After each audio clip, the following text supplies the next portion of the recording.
Galu yaada keenuun kulaa namaa aduu dhiitee baaritu. Ani hidhamee yaada keetiin sakaalamee gachiisu rifni hin jiru.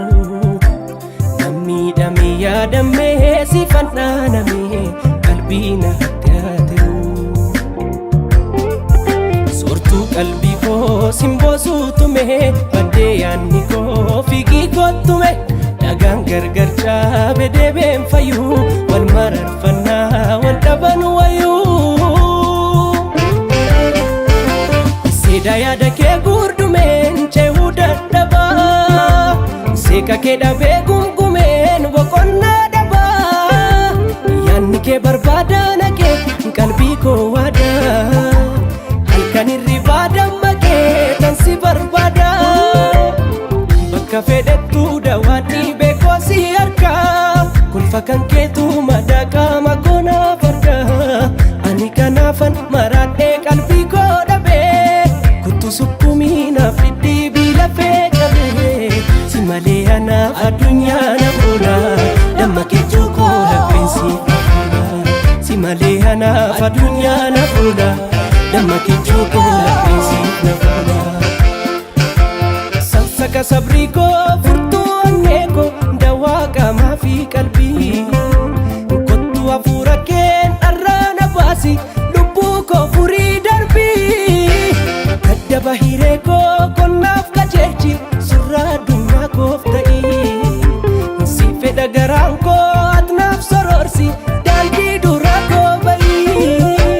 Galaana yaadaan waliin mararruu halaala teenya waliin dararruu. Dhibee jaalala marabbaan furraa jaarrafu waliin turraa. Galaana yaadaan waliin mararruu halaala teenya waliin dararruu. Dhibee jaalala marabbaan furraa jaarrafu waliin turraa.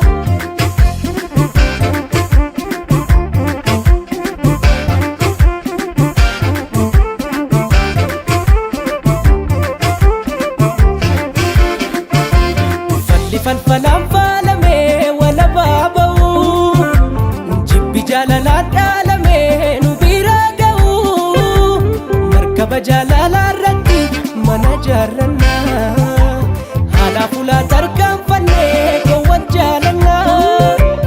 Isa joojiru koo naaf taatee duniyaa dhuunfaa.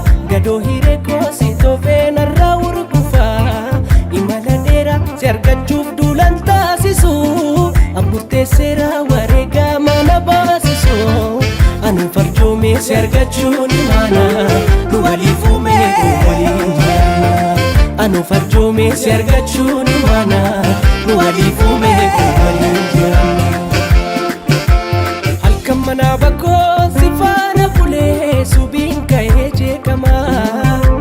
Suuraa kee sammuu koo keessatti kuulee hafuura kee neegamaa. Chaayee jiru kootii atanaaf